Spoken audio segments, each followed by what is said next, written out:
29 апреля 2025 года в центре Бишкека прошло торжественное мероприятие, посвященное Дню города. У памятника Бишкек-Баатыру на пересечении проспекта Чуй и бульвара Эркиндик собрались горожане, представители мэрии и почетные гости. С приветственным словом выступил мэр столицы Айбек Джунушалиев. Он поздравил жителей с праздником и отметил значение Бишкека как культурного и исторического центра Кыргызстана.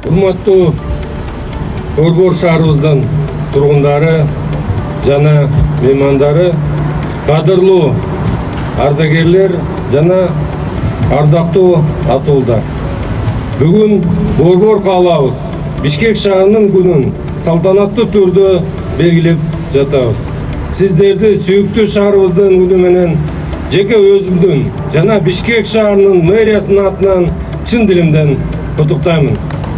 Праздничная программа включала выступления школьников и творческих коллективов. Атмосфера мероприятия была теплой и торжественной. День города – это повод вспомнить богатую историю столицы и выразить любовь к родному городу. Посмотри, увидишь всю красоту.